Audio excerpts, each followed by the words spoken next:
Advanced pain clinic. నొప్పి మాయం, surgery దూరం. For appointments 9155515563. నమస్కారం, వెల్కమ్ టు ఐ డ్రీమ్. ధర్మ మార్గం విత్ విజిత కార్యక్రమానికి స్వాగతం. ప్రస్తుతం మనతో పాటు ఉన్నారు ప్రముఖ ఆధ్యాత్మికవేత్త గట్టుపల్లి సురేష్ బాబు గారు. ఇప్పుడు వారితో మాట్లాడి మరిన్ని విషయాలు తెలుసుకునే ప్రయత్నం చేద్దాం. నమస్కారం అండి. జై శ్రీమన్నారాయణ. సాధారణంగా భగవంతుడి విషయానికి వస్తే చాలామంది మొక్కులు మొక్కుతూ ఉంటారు. మొక్కి నాకు అనుకున్నది నెరవేరింది అని చెప్పి మొక్కులు తీరుస్తూ ఉంటారు. ఎక్కువగా ఎటువంటి మొక్కులు మొక్కుతారు అని అంటే వాళ్ళకి ఏదో ఒక కోరిక ఉంటుంది. నాకు ఈ కోరిక నెరవేరితే కనుక నా తలనీలాలు ఇస్తానని కానీ, లేదంటే బంగారం హుండీలో వేస్తా, డబ్బులు హుండీలో వేస్తా, ఇలాంటివే ఎక్కువగా. తలనీలాలు, బంగారం, డబ్బు రూపంలో ఇవే. నిజంగా భగవంతుడు సృష్టించినవే ఇవన్నీ కూడా, మనతో సహా ఈ ధనము ఇదంతా కూడా, సంపద కూడా. మరి భగవంతుడు వీటన్నింటినీ ఆశిస్తాడంటారా మన దగ్గర నుంచి? మళ్ళీ ఆయన ఇచ్చిందే మళ్ళీ మనం ఆయనకి కోరిక నెరవేర్చాడని చెప్పి ఇవ్వటం ఏంటండి? అయితే ముఖ్యంగా మనిషికి ఒక భయం అనేది ఉండాలి. ఈ భయం అనేది ఎందుకు అంటే, ఎవరో నన్ను అదాటిగా చేస్తే మాత్రమే నేను తప్పు చేయకుండా ఉంటాను. ఇప్పుడు ఒక పిల్లవాడు ఉన్నాడు అనుకోండి, ఆ పిల్లవాడికి ఫుల్ సెక్యూరిటీ, ఫుల్గా ఫ్రీడమ్ ఇచ్చేస్తాం అనుకోండి, ఏం చేస్తాడు? ఒక 18 ఏళ్ళ అబ్బాయికి ఒక బుల్లెట్ ఇచ్చేస్తే ఏం చేస్తాడంటే రోడ్ల మీదకి అలా వెళ్ళిపోతుంటాడు అనమాట. ఆ ట్రాఫిక్ సిగ్నల్, పోలీసు వాళ్ళు, అది ఇంట్లో పెద్దవాళ్ళు నన్ను ఇబ్బంది పెడతారు అనుకుంటే ఆ అబ్బాయి కంట్రోల్లో వెళ్తాడు. వెళ్ళలేనటువంటి వాళ్ళు ఇంకెట్లయినా వెళ్తూనే ఉంటారు అనుకోండి. సో కనీస కంట్రోల్ ఉంటుంది. అలానే దేవుడు అనేది ఏంటంటే మనల్ని కంట్రోల్లో ఉంచడానికి ఒక రకమైనటువంటి మన మైండ్ సెట్ని సెట్ చేసుకోవడానికి ఒక పదం. దేవుడు అనేది గొప్పది. ఏ భాషలో అయినా దేవుడైనా అంటారు. సో ఈ దేవుడు అనేది ఏంటంటే ఒక గొప్ప పదం. ఆ పదానికి మనం కట్టుబడి ఉండాలి. ఒక అనుబంధం, భార్యాభర్తల మధ్యన, పేరెంట్స్కి పిల్లల మధ్యన ఎలా అయితే అనుబంధం ఉంటుందో, దేవుడు మనకు తెలియని ఒక ఆకారం తీసుకొచ్చి దేవుడు అనే దానికి ఒక బంధం అనేది ఉండాలన్నమాట. దానికి దేవుడు. అయితే ఈ మొక్కుబడులు అనేది ఉంటుంది. ఇప్పుడు చంటి పిల్లడప్పుడు వాళ్ళ నాన్నగారిని వాళ్ళ అమ్మని అడుగుతారు, నాకు చాక్లెట్ కావాలి, బిస్కెట్ కావాలంటే వాళ్ళు కొనిపెడతారు. కామన్గా అయితే వాళ్ళు కొనిపెట్టేదానికి ఉంటుంది. ఇది ఏంటంటే మా నాన్నగారు మాకు కొనిపెడతారు అనే ఒక ధీమా. వాళ్ళకి చిన్న వయసులో, ఏమి తెలియని వయసులో కూడా వాళ్ళ నాన్నగారు వాళ్ళ అమ్మనే అడుగుతారు, నాకు చాక్లెట్ బిస్కెట్ కావాలి, అది ఏం కావాలి, సైకిల్ కావాలా, బుక్స్ కావాలా, ఏం చదువుకోవాలి, అన్నీ కూడా పేరెంట్స్ వాళ్ళని చూసుకుంటూ ఉంటారు. ఇది ఏంటంటే అనుబంధం, వాళ్ళ ఒక రిలేషన్షిప్ అలా ఉంటుంది. ఈ రిలేషన్షిప్లో భాగంగానే దేవుడు అనే ఒక పదాన్ని వాళ్ళ నాన్నగారు ఎలా అయితే పూజిస్తూ ఉంటారో, ఈ పిల్లలు సైతం కూడా వచ్చేటప్పటికి అదే నాగరికత నడుస్తూ ఉంటుంది. అయితే వాళ్ళు మొక్కు ఉంటారు, పిల్లలు కూడా అలానే మొక్కు ఉంటారు. కామన్గా ఏంటంటే ఈ దేవుడు సబ్జెక్ట్ వచ్చేటికి మొక్కుబడులు మనం అడుగుతున్నాం కాబట్టి, ఈ మొక్కుబడులు ఎలా ఉంటుంటే దేవుడు కానివ్వండి, అమ్మవారు కానివ్వండి, అయ్యవారు కానివ్వండి, ఎవరైతే ఉన్నారో వాళ్ళు తీరుస్తారని ఒక నమ్మకం బట్టే ఉంటుంది. ఇప్పుడు మీరు ఒక పంట వేస్తారు, ఒక బియ్యం వేస్తారు. ఒక బియ్యం వేస్తారంటే నారు పోయాలి, నీరు పోయాలి, దానికి ఇత్తనం ఉండాలి, దానికి మొక్క మొలవాలి, దానికి పెద్ద కావాలి, దానికి వాటర్ సరిగా ఉండాలి, ఎరువు సరిగా వేయాలి, భూమి సారం ఉండాలి. ఇవన్నీ అయిన తర్వాత వేస్తే ఒక 4 నెలలకు 5 నెలలకు పంట వస్తుంది. ఈ రోజుల్లో ఇలా 15 రోజులు కూడా పంట వస్తుంది. ఆర్గానిక్ లేకుండా అయితే, ఆర్గానిక్ అయితే మనకు 3 నెలలు 4 నెలలు పంట వస్తుంది. ఓకేనా? అయితే ఈ పంట రావడానికి ఇన్ని నెలలు పడుతుంది. మనము ఏదో ఎక్కడో మొక్కుంటాం. ఆ మొక్కుబడికి తీర్చే అటువంటి టైంలో మన జాతకం బాగోదు. మన జాతకం అప్పులు పాలయ్యారనుకోండి, దేవుడా నాకు అప్పులు తీరాలి, నేను ఇన్ని కొబ్బరికాయలు కొడతానని మొక్కుంటాం. అది దేవుడు వింటాడా లేదనేది కాదు, నమ్మకం. వింటాడని ఒక నమ్మకం. యేసుప్రభు అయినా, అల్లా అయినా, లేకపోతే హిందూ దేవుళ్ళు ఎవరైతే ఉన్నారో, ఎవరైనా సరే, ఎన్నో రకాల మతాలు, ఎన్నో రకాల దేవుళ్ళు ఉన్నాయి. అసలు దేవుడు అనేవాడు ఉన్నది ఒకడే కదా. ఎన్ని రకాల అవతారాలు ఉన్నాయి, కానీ వీళ్ళు మత కొల్లోలా కొట్టుకోవడం తప్పితే దేవుడు అనేది ఒకడే. ఆయన ఎక్కడుంటాడో ఎవరికి తెలియదు. నాకు తెలిసిన దేవుడు ఏంటంటే అమ్మా నాన్నే, వాళ్ళే పురుషించారు కాబట్టి వాళ్ళే దేవుళ్ళు. అయితే వీళ్ళకి మొక్కుబడులు మొక్కోవడానికి కారణం ఏంటంటే అవి తీరుతాయి అని. వీళ్ళ జాతకం బాగాలేనప్పుడు పంట వేసేటప్పుడు ఎలా అయితే దేవుడిని అడుగుతారు, 4 నెలల తర్వాత పంట వస్తుంది. అదే వర్షం పడి పంట పోయిందనుకోండి, ఆ దేవుడు సరిగా చూడలేదనే, దేవుడు సరిగా మా మీద అనుగ్రహం లేదు, చూడలేదనే, అంటే వాడి జాతకం ఇంకా బాగలేదు అని. ఇప్పుడు శని భగవానుడు 19 సంవత్సరాలు ఏళ్ళనాడు శని పడతాడు, అర్ధాశ్మ శని పడతాడు.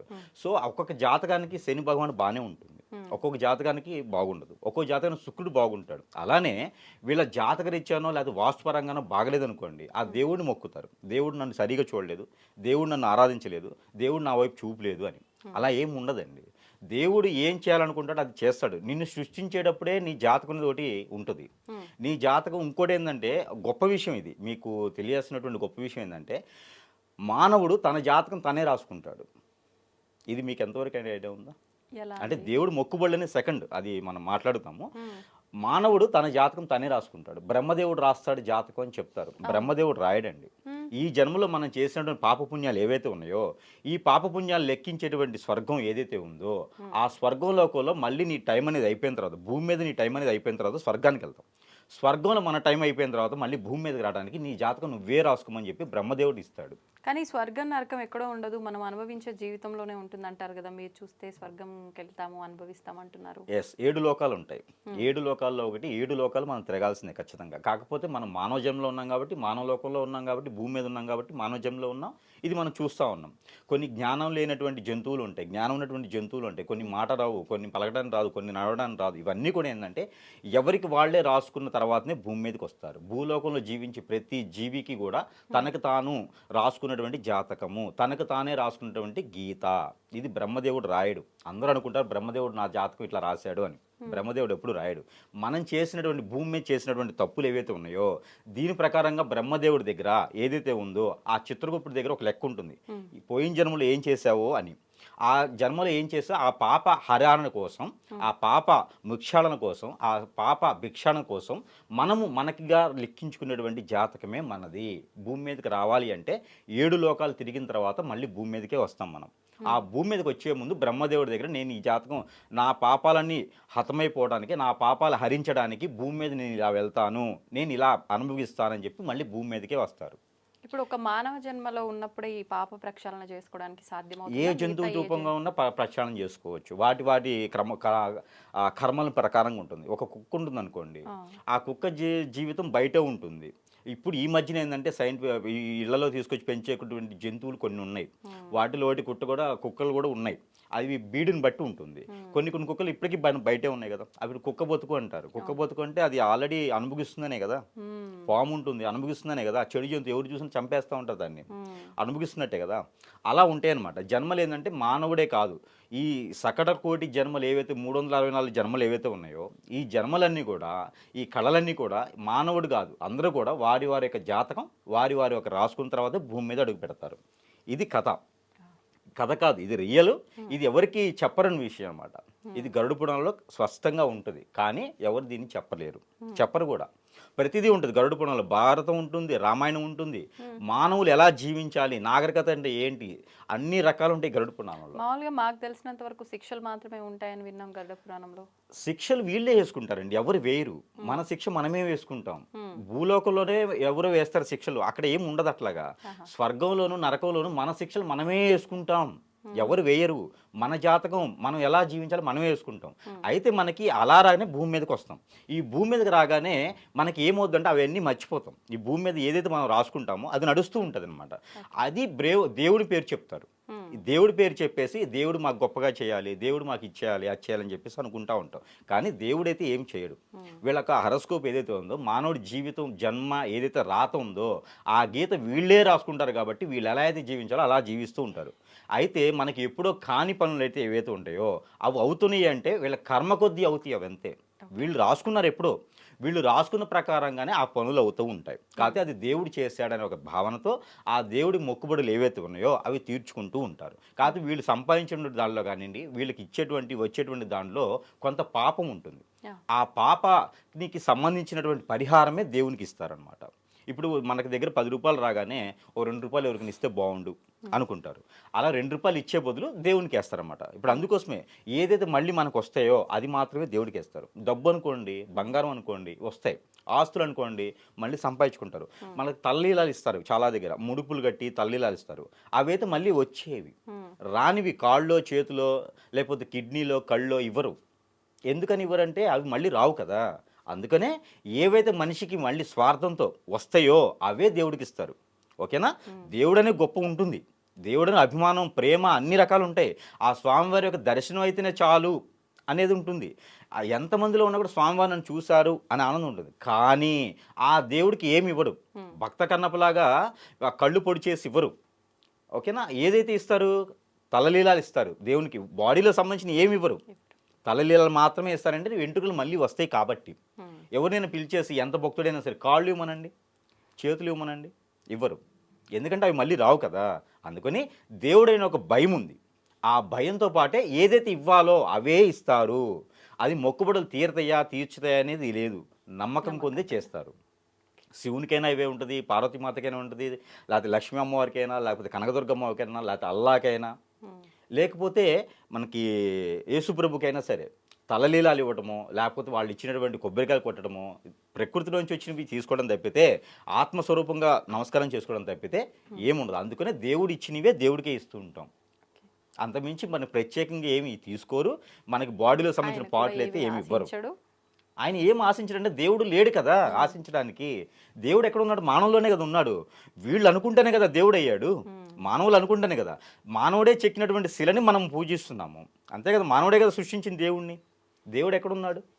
అంతటా ఉన్నాడు, అంతే కదా. ఇప్పుడు మీలో కూడా దేవుడు ఉన్నాడు. ఇప్పుడు మీకు నా అభిమానంతో ఏదైనా ఇవ్వాలనుకుంటే ఇవ్వచ్చు. మీకు దేవుడిగా భావించి, అమ్మవారిగా భావించి మీకు ఇవ్వచ్చు నేను. కాకపోతే అలాగా మానవుడికి ఏంటంటే సాటిస్ఫాక్షన్ ఉండదు. మానవుడు సాటిస్ఫాక్షన్ ఎక్కడ అవ్వలేడు. అందుకనే దేవుడి పేరు చెప్పుకొని పూజలు చేస్తూ ఉంటారు.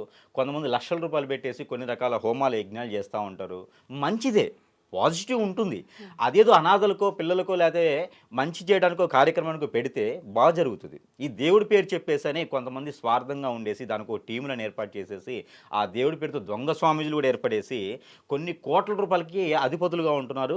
అలానే కొన్ని కోట్ల రూపాయలకి దాన్ని ఏమంటారు, రాజకీయ నాయకులకు కానీ సెలబ్రిటీస్ కానీ బినామీస్, ఆ స్వామీజీ పేరుతో బినామీలు ఉన్న వాళ్ళు కూడా మనం చాలామంది చూస్తున్నాము. ఇవన్నీ కూడా ఏంటంటే దేవుడి పేరు చెప్పి ఆహారం ఎందుకు తినాలండి? దేవుడు అని చెప్పుకున్న వాళ్ళు ఆహారం తినరు కదండి. ఇప్పుడు దేవుడు అనేవాడు ఆహారం తిన్నట్టు నాకు తెలియదు. మరి వీళ్ళు ఎందుకు తింటున్నారు? మరి కుల మతాల మధ్యన విభేదాలు ఎందుకు వస్తున్నాయి? కోట్లాట్లు ఎందుకు వస్తున్నాయి? మా దేవుడు అంటే మా దేవుడు అని చెప్పేసి రూపాలు మార్చేసి ఎందుకు విగ్రహాలు చేస్తున్నారు, ఎందుకు శిలలు కడుతున్నారు, ఎందుకు గుళ్ళు కడుతున్నారు, గోపురాలు కడుతున్నారు, దాన్ని మళ్ళీ డెకరేట్ చేస్తున్నారు. దేవుడు అనేవాడికి అవన్నీ అవసరం లేదు కదా. ఆయన సృష్టించుకోగలుగుతాడు కదా. ఇవన్నీ అవసరం లేదు. ఇవన్నీ మానవులు సృష్టించేటువంటి క్రియ, దాని మీద బ్రతకడానికి చేసేటువంటి క్రియ. ఇప్పుడు ఎట్లా ఉంటుంది, కార్పొరేట్ ఆఫీస్ ఒకటి ఉండిద్దండి. ఒక 10,000 శాలరీ అయితే సాటిస్ఫాక్షన్గా జాబ్ చేస్తారు. మీరు 10,000 శాలరీకి ఒప్పుకొని జాబ్ చేస్తారు కదా. ఇంకో దగ్గర ఆఫర్ 15,000 అని వస్తుంది. ఖచ్చితంగా వెళ్తారా లేదా? అంటే మనకి సాటిస్ఫాక్షన్ అనేది ఎక్కడ ఉండదు. అందుకనే దేవుడి పేరు చెప్పేసుకొని నాకు 1 కోటి రూపాయలు వస్తే 10% దేవుడికి ఇస్తా. అవే కదా మనకు ఉండిలో దొరికే డబ్బులన్నీ కూడా అవే కదా. ఆ 10% దేవుడికి ఇస్తా అంటారు. అదే నేను నాకు 1 కోటి రూపాయలు వస్తే నేను 2 కార్లు ఇస్తా అని మొక్కోరు అనమాట. అవి రావు కాబట్టి వచ్చేవే దేవుడికి మొక్కుతారు. అంటే అప్పుడు దేవుడి మీద ప్రేమ కాదు, భయం. అదే దేవుడి మీద భయంతో మొక్కుతారనమాట, ప్రేమతో కాదు. అందుకనే ఇప్పుడు ఉన్నటువంటి సమాజం కానీ జీవితాలు కానీ ఇప్పుడు అన్నీ కూడా ఇట్లా ఏర్పడతాయి. ఏంటంటే దేవుడి మీద ఉన్నటువంటి భయంతో చేసేటువంటి కార్యక్రమం ఉన్నాయి కాబట్టి ఇట్లా ఉంది. దేవుడి మీద భక్తితో చేస్తే అన్నీ బాగుంటాయి. తల్లిదండ్రులకి మించినటువంటి దైవం లేదు, తల్లిదండ్రులకి గురువుకి మించినటువంటి దేవుడు లేడు. వాళ్ళ ముగ్గురు మాత్రమే బయటికి తీసుకురాగలుగుతారు, జ్ఞానాన్ని పెంచగలుగుతారు, ఏదైనా చేయగలుగుతారు. కానీ మంచి పనులు చేసేవాడికి అతనే దేవుడు, ఆవిడే దేవుడు. కాబట్టి వాళ్ళు ఏం చేసినా చేయకపోయినా మంచి పనులు చేస్తే చాలు. దేవుడికి ఏం కోరుకోరు. ఆ దేవుడికి వాసినవి పేదలకో లేకపోతే ఏదైనా ఇంకోటి కార్యక్రమం చేస్తే చాలా మంచి జరుగుతుంది అనమాట. దేవుడి పేరు చెప్పేసని కోట్లాది రూపాయలు ఉండిల్లో వేసడం ద్వారా అవి మళ్ళీ కూడా ఉపయోగం లేకుండా అవుతాయి. కాబట్టి ఆ పాప మూర్తి విమోచనం అవుతుందని వీళ్ళు అనుకుంటారు. అంతమించి ఏం లేదు. దేవుడు ఎప్పుడు ఏది కోరుకోడు. దేవుడు ఒక బలం, దేవుడు ఒక ధైర్యం, దేవుడు ఒక స్వరూపం, అంతే. దేవుడు అనేది ఇంకా అంతమించి నాకు తెలిసినంత వరకు అయితే అంతే ఉంటుంది. సో మొక్కుబళ్ళు మొక్కండి, కానీ మరీ ఈ రకంగా మొక్కొని కోట్లాది రూపాయలు అట్లా వేసే కన్నా ఏదైనా పేదలు పెట్టుకుంటే మంచి జరుగుతుంది. దేవుడు ఇప్పుడు ఇది అడగడు. ఇది దేవునికి సంబంధించినటువంటి విషయం. నమస్తే.